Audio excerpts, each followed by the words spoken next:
Hey y'all, welcome back to the party. It is me, your girl BrittReacts, and today we're going to react via a kind suggestion. Someone sent over this video and said they wanted my opinion on it. If you know, you know, and if you don't, I'll explain on the other side. But this is Ben Shapiro, and the topic is Caitlin Clark is at the center of the WNBA's racism debate. Let's talk about it. If you want to get people never to watch the WNBA, this is an amazing way to do it. If the league is going to be rooted in this sort of nastiness with regard to its only real star, good luck to them. Well, folks, the left has a real problem in the United States. They've spent the last several decades talking about how racism is an endemic problem in American life. And there's a problem with that problem, which is there's not enough racism for them. They require instances of racism in order to support the idea that every maldistribution of outcome is, in fact, rooted in racism and white supremacy. And so they're constantly looking for their latest racial conflagration. It has to be a white on black racial conflagration, obviously, because white supremacy and white privilege and all the rest. The latest iteration of this comes courtesy of the WNBA. So it is amazing to be discussing the WNBA, like seriously at the top of a show, because let's face it, the last time anyone cared about the WNBA was when Brittney Griner, who will arise in a moment, was actually freed from captivity in Russia after having brought marijuana product into Russia, genius move, and then being essentially kidnapped by the Russian government, and then we had to trade an arms dealer for her. I will say that based on some of her late comments, I'm not sure that we got the better end of that particular deal. In any case, the WNBA entered into an investigation over the course of the past couple of weeks because there were allegations that fans were being racist during a game between the Chicago Sky and the Indiana Fever.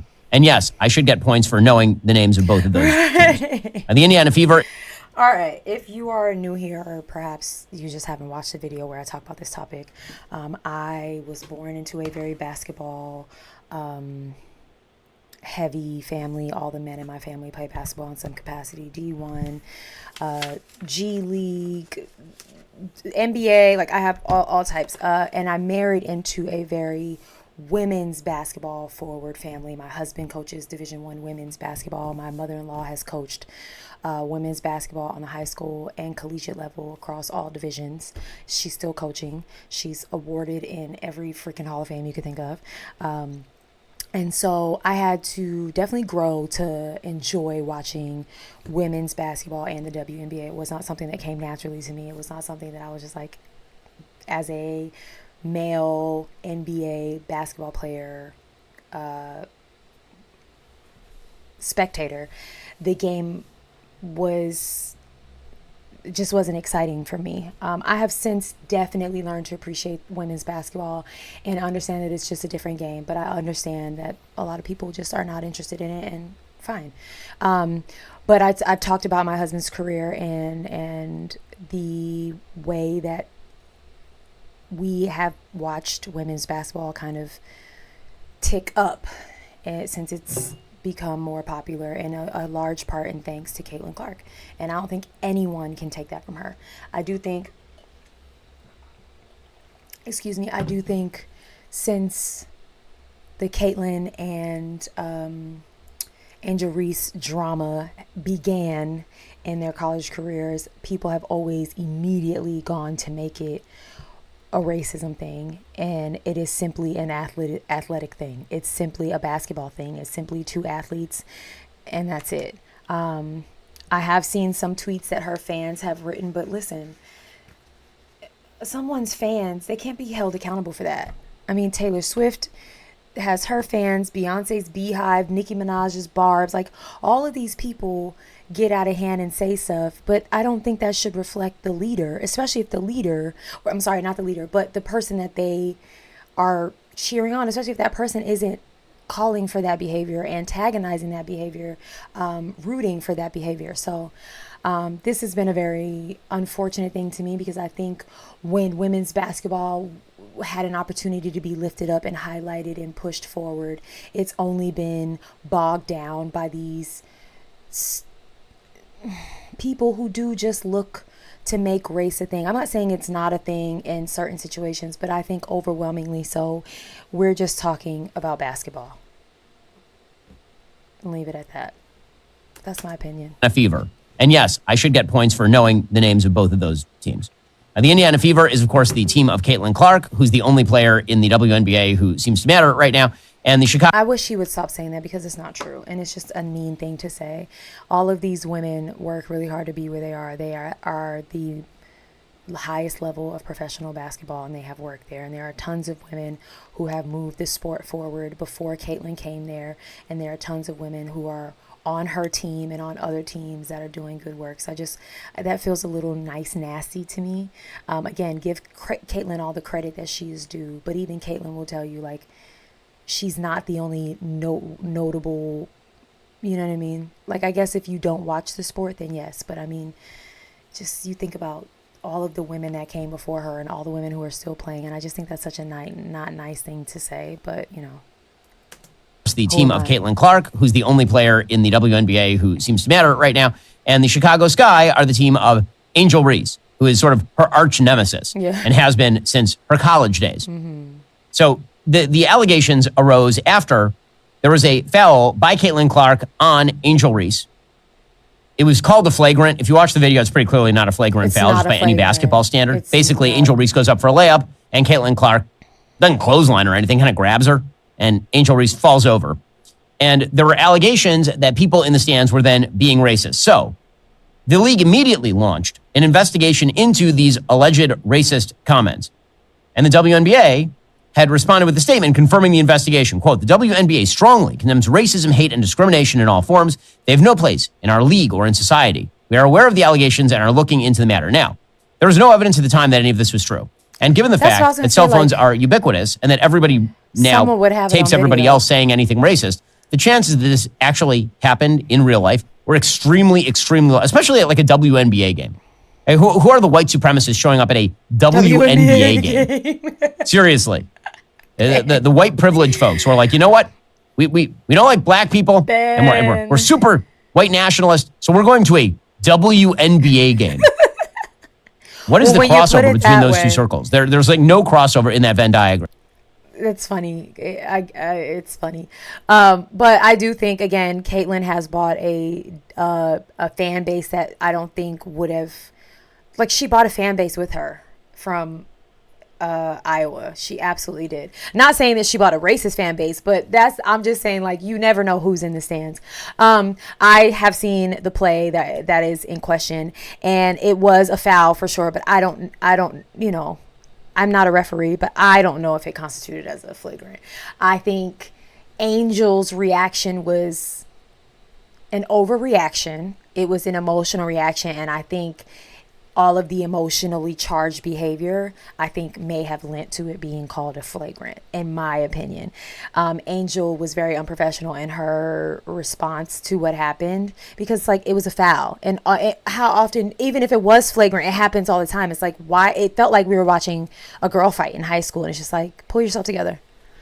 And so it makes you wonder who really has the problem with who.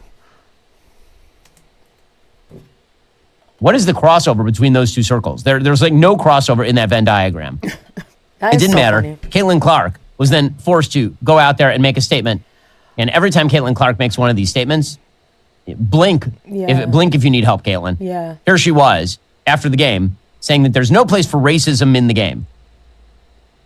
There's no place for that in our game. There's no place for that in society. And, you know, certainly we want every person that comes into our arena, whether player, whether fan, to have a great experience. So I appreciate the league doing that. I appreciate, you know, the Fever organization has been at the forefront of that since, you know, really day one and what they're doing. So we'll, you know, hopefully the investigation, we'll leave that up to them to find anything and take the proper action if so.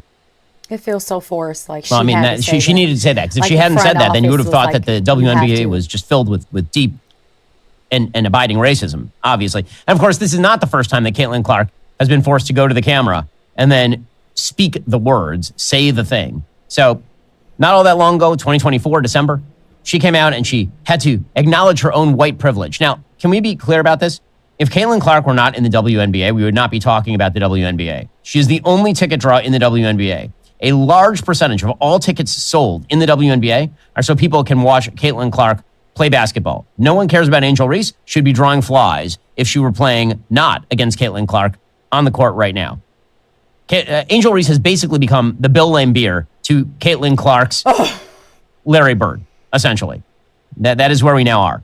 We'll get to more on this in a moment. First, folks, we are seeing something truly disturbing. Anti-Semitism is on the rise around the world and sadly right here in the United States. Jewish schools are being targeted, synagogues threatened, families living in fear. It's something that many of us hoped we wouldn't see again in our lifetime. And let me say, silence is not really a great option here. It's a good moment to take a stand. That's why I want to tell you about the International Fellowship of Christians and Jews, or IFCJ. They're on the front lines providing real help where it's needed most. They're giving food and shelter to Jewish families under threat, building bomb shelters for children, helping survivors of hate rebuild their lives. They don't just respond to crisis, they work every day to prevent it. Your gift of only $45 will help support their life-saving work by helping provide food, shelter, and much more. The Bible says in Genesis 12:3, I will bless those who bless you. Supporting IFCJ is a spiritual stand. It's showing up for God's people when it counts. Every dollar helps. Don't wait. Be the difference. Visit benforthefellowship.org. Again, that's benforthefellowship.org. They're doing amazing work on the ground in the Holy Land. Go check them out right now and help out. benforthefellowship.org. That's benforthefellowship.org. One more time, Ben. Here was Caitlin Clark back in December acknowledging her white privilege because there were so many players in the WNBA who were getting angry that people are out watching Caitlin Clark. Really, this is a thing inside the WNBA. There are a bunch of players in the WNBA who are angry that Caitlin Clark is bringing notoriety to their sport. Their idea is, why didn't people watch the WNBA before? The answer is because Caitlin Clark is uniquely talented and, yes, uniquely appealing. And is some of that based on race? Well, I mean, there are other white players in the WNBA who don't have remotely this kind of following. So I really don't think that that's the reason. Yes, and I've reacted to this. Caitlin Clark is a generational talent. Caitlin Clark is an explosive talent. Caitlin Clark is a must-see in-person talent, and she has done nothing but good things for the WNBA. Where I disagree with Ben is, again, what I was saying earlier, is just to completely discredit an entire league that existed before her, that other women broke barriers and, the growth of the sport, and to completely just discredit them and say, like, Caitlin is the only reason was, I think, definitely hurtful and probably an ego thing for a lot of these women. Women are women. And their feelings were hurt, and they were definitely some, not even the majority, but some. And that's the other unfortunate part, is that the entire WNBA is being overshadowed by some women and players who just couldn't handle what was going on. But I think it was less of acknowledging Caitlin and her work and her notoriety, and the fact that people were discrediting other players by, like, you don't have to put people down to lift Caitlin up. And I think that is what a lot of what was misconstrued on both ends. I don't think the women were representing it really well, and I don't think the media was representing it well, but I think it just felt to them like, why can't we lift her up and lift and either leave us alone or lift everybody else up as well? Why do you have to stomp on us to lift her up? And it is unfortunate because Caitlin kind of has to just, I don't know what she truly believes. I cannot speak to that. I don't know if the things that she says are genuinely things she feels, or she's saying them because she's told to. And she seems like a very unproblematic person, right? Like, so if the front office, if management comes to her and say, we need you to do this, she doesn't seem like she's going to fight back, because she's not hurting anyone by saying it. I think, she's the face of the WNBA. It just is a fact. So I don't know. I think, and I don't know if this exists, I wonder, I should ask my husband, but the way that the NBA has like their, I don't know what they call it, like their player association, and like Chris Paul, I think, is like the president, LeBron is a part of it. Like, they have a players association where the players kind of meet and talk about things. I think the WNBA needs that. I don't know. This kind of following. So I really don't think that that's the reason. She was a wildly popular player when she was in college. Mm-hmm. Was that also based on her race, or based on the fact that she was hitting threes like an NBA player? Right. Well, back in December, she actually had to issue a statement in which she suggested that there's an element of white privilege in her stardom. Quote, I feel like I've earned every single thing that's happened to me over the course of my career, but I also grew up a fan of this league from a very young age. My favorite player was Maya Moore. I knew what this league was about. She said, like I said, the WNBA has only been around 25 plus. I have a fun fact for you guys. I went to high school with middle school and high school. She moved into my neighborhood when I was in the 8th grade, and I'll never forget the day she got on the bus because she was just so tall. And I remember her putting her hand on the seat, and her hand was so big. And I was a mean girl in middle school and high school. Admittedly, I've apologized to so many people, but I was kind of not nice to her. Anyway, years later, my mother-in-law has coached her a few times, through AAU and other things. And I ran into her at the airport, the Atlanta airport earlier this year. And I walked up to her and I said, you want to know something funny? And she was so nice. She was going on vacation with her husband. She left her son at home with family. And I said, we went to school together, and you know my mother-in-law really well. And she said, who's your mother-in-law? And I told her, and she goes, oh my God, please tell her I said hi. And then she pulled out pictures and showed me her son. And it was just the coolest moment, because it's she was so kind, and she left the league a long time ago for her own convictions and moral clause and other goals. And she's another one that was a really big name in women's basketball that I think, again, it's you cannot credit Caitlin for that, because Maya was another huge push in the WNBA and its growing popularity. And I'm not ever going to compare it to the NBA, because it won't be that, and it's not that. But she's another big one. You have A'ja Wilson.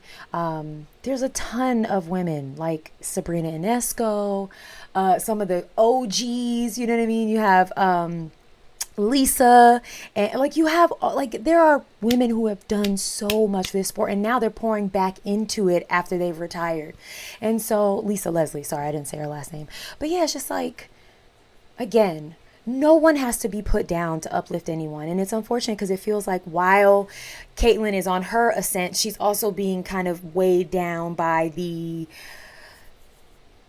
unnecessary nonsense of it all. It's why can't we just let people be great? This league was about. She said, like I said, the WNBA has only been around 25 plus years.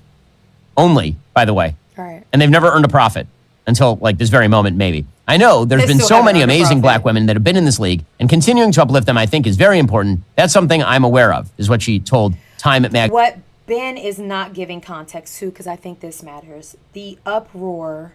And I definitely think I don't think it was a racism thing. I think there's a difference between something being racist and people just saying, well, but why did the color of her skin stop her from getting an opportunity?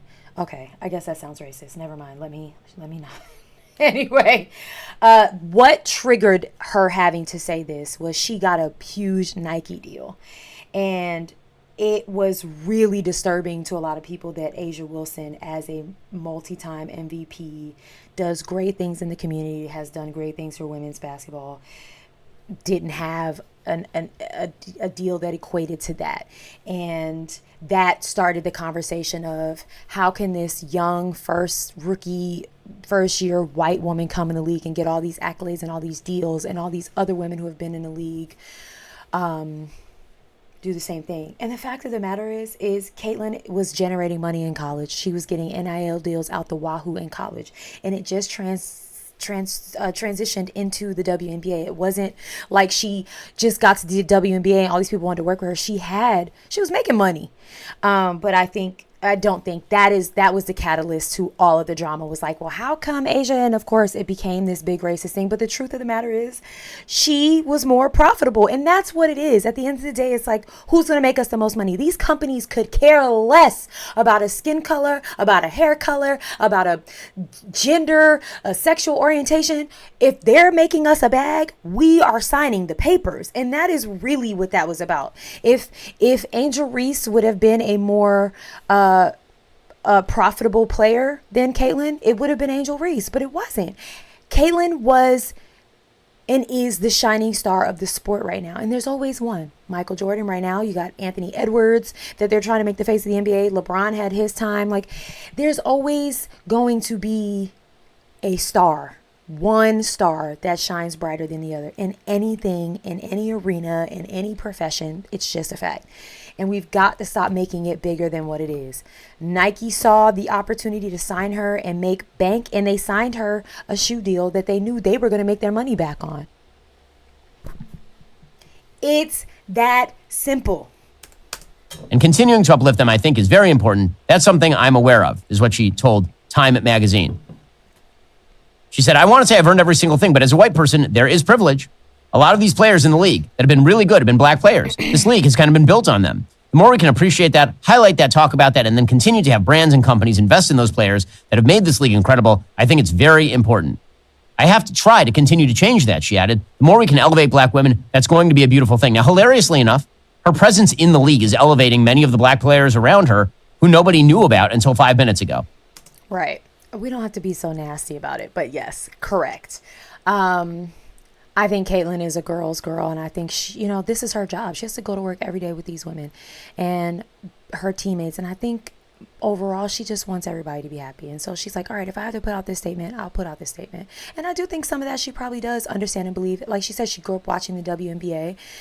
The NBA and the WNBA are very much predominantly played by black athletes. The numbers will support that. And so I don't think she could deny saying, like, I've watched so many of these black women play, but I don't think, again, that matters. It's just like, I think for her, she probably just wants to keep the peace. She seems very much like, I don't know her from Adam, but she seems like someone who wants to keep the peace. And again, as long as the statement is not going to harm anyone, and so many people are like, she bent the knee and my daughter is so upset, and it's just like,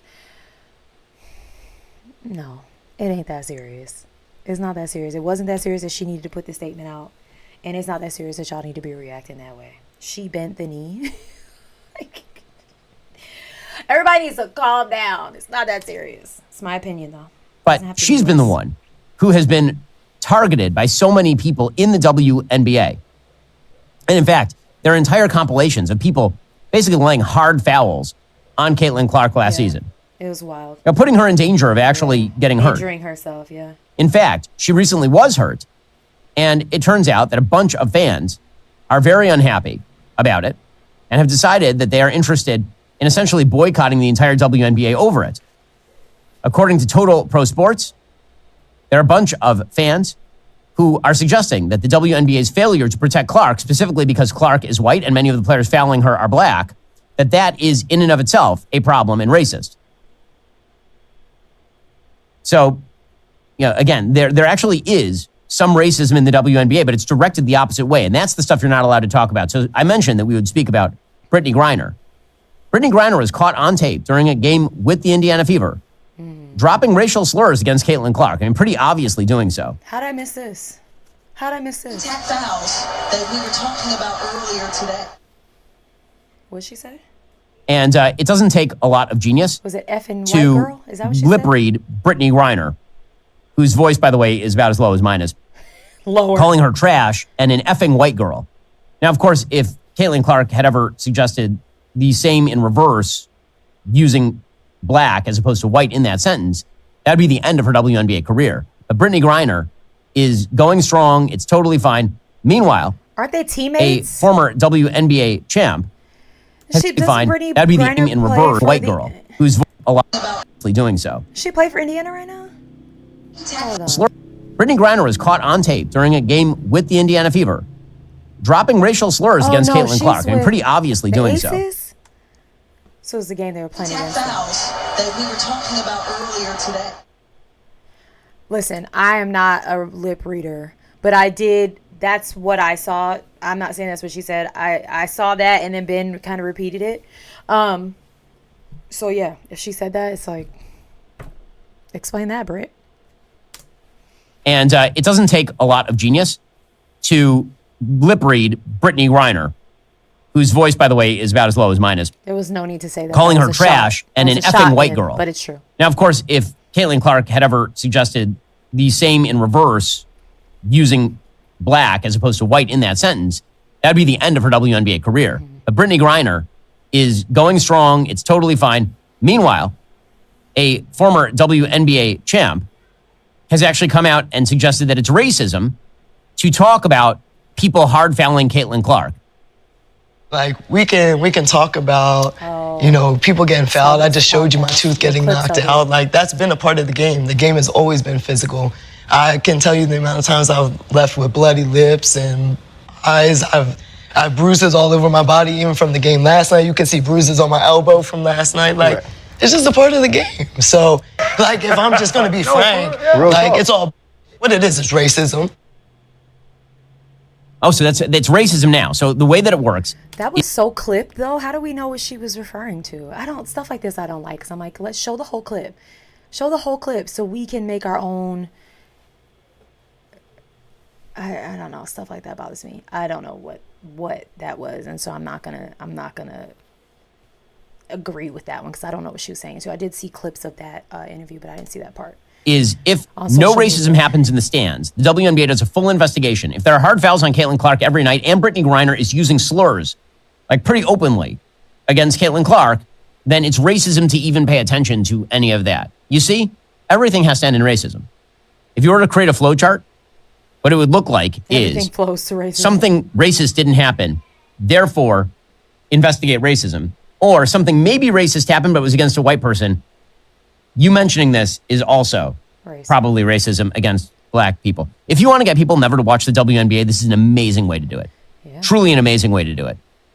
Because if the league is going to be rooted in this sort of nastiness with regard to its only real star, good luck to them. And we'll see what the viewership is like in the WNBA. Truly idiocy. Well, that's all for now, folks. Don't forget to like, subscribe, and comment your thoughts down below. Be sure to check out all of the other great content on my channel. I'll see you. At the end of the day, Caitlin's going to be fine. Caitlin is going to be fine. She's a star. She's really good at what she does. She's going to be fine. That's where I stand on that. Thanks for watching. Let me know how you feel in the comments. As always, everyone is entitled to your opinion. I love all of your opinions and point of view. Sometimes your opinions help me reframe things. So the only thing I ask is that you be kind and not ugly. Don't spread ugliness. Don't spread racism. Don't spread unkindness. Share your opinions in a kind and respectful way. Go and have the day you deserve. Bye.